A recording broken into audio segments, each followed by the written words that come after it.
So hello, it's me, Denny Daniel, and I'm here with... Stuart. Danica. And Matt. And actually, two of them are doctors, and we performed a bunch of medical surgery on them, and they're still alive. Look at that. Using Civil War tools, bleeders and stuff. And they've gone through the whole museum. It took them a week and a half. And now they're going to open up one of these packages I've got over here. And I do this like a 42nd Street Shell game, which I'm born and raised and actually remember, 42nd Street Shell games, where there was a bunch of shells and a quarter under one of the shells, and the guy would mix it up, and you would then win something if you could guess where the quarter ones was. Now here, I don't have any shells. There isn't a quarter under any of these boxes, and you don't win anything. Oh, so it's not exactly like a shell game. But I do mix it up like this, just like in a shell game. So this is me, oh my god, that's heavy, mixing it up like that. So I'm mixing it up. Are you confused? Are you confused? Yes? Are you confused? Absolutely. Yes. Good, because otherwise I'd have to do this all day. Okay, so so you guys are going to share? I think we'll share the heavy one. The heavy one? Excellent, good. And that's your scalpel. And then you get one of your own. Which one do you want? That one over there. Excellent. So you got that scissor over there. And then on your mark, get set, go. Okay. All right.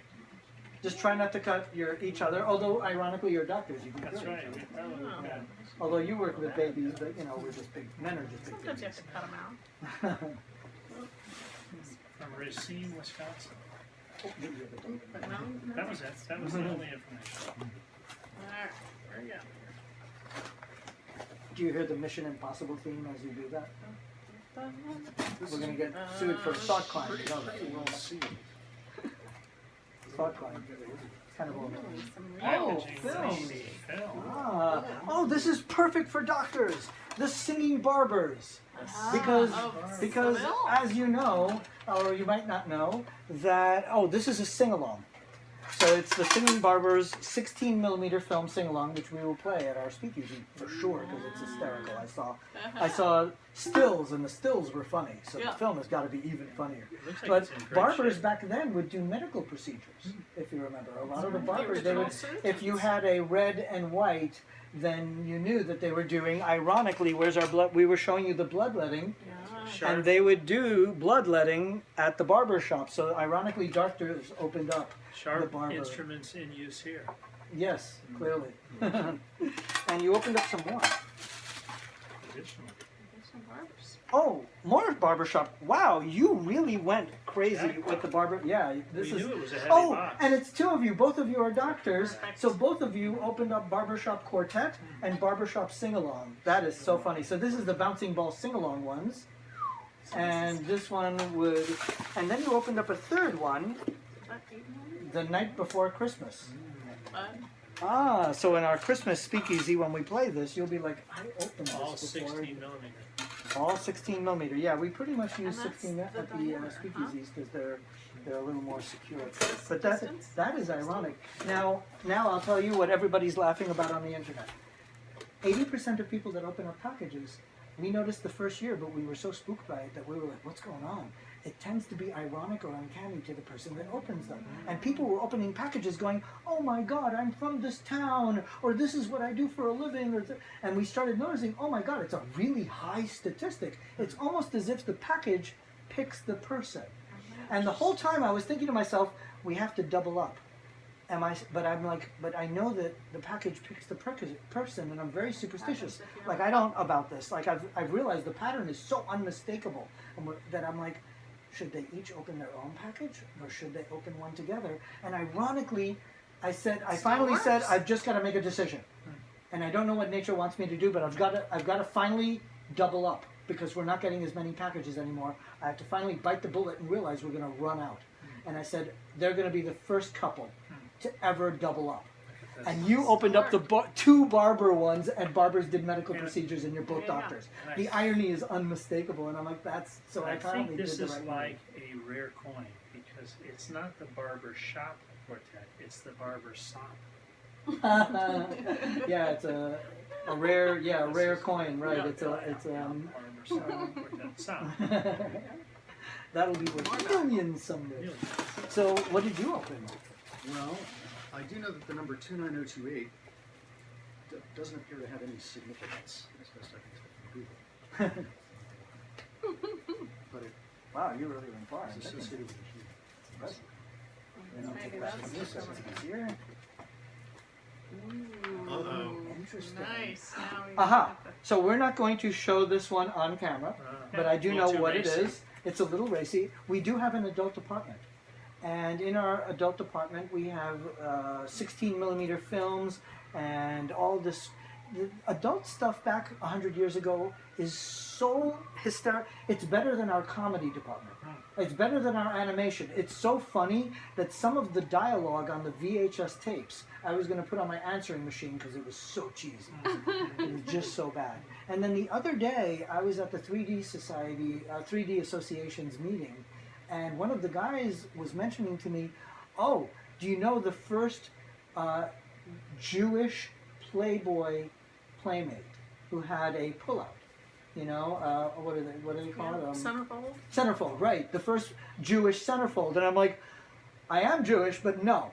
It's not something I keep in the back of my head, like right in the front of my mind, you know, all the time. So he was like, look it up. It might be something cool for the museum. And I'm like, yeah, that is kind of funny and cool. I thought it was kind of cool. So I actually found her in it. And she's actually a really cool person. Still Her alive. dad was a famous photographer. And he was a famous filmmaker, and he has done some really big movies and films and photography. The guy was very well known. And she was a virgin when she took this picture. And the picture, and she was, from what I know, she may have been even religious. They had her family take the picture. So it was very, it was very serious, like how they made this happen. I'm like, wow, it's a Playboy, but it actually has a really cool backstory. Now, there's a bit more to this backstory. Apparently, another Jewish girl came out and said, I was the first Jewish Playboy. And that was this was around the 60s. Because he was a virgin too. So he's So this was around the 60s. The other girl was 59. So now they're saying that she was the first Jewish virgin Playboy centerfold. No. The other one couldn't prove all But this. right, yeah. So it still kind of goes as a first. That's a really cool one, though. We And I can't can show it on totally see camera, the but connections. How that and I've got the attracts issue. Can I The look at the cheesy- party jokes here? yeah, the party jokes are also cheesy. But yeah, the adult one is actually I'm funnier sure than. Stuart was the same way. You turned straight to the party jokes. Always. Yes, you read the articles. Party Yeah. jokes. Actually, I have a few of them because of the articles. And is that the centerfold inside there? The centerfold's inside, and we're I'll gonna ju- yeah, I'll yeah, just we're show gonna it. we're gonna say goodbye to the world. We won't show the camera. Whoa!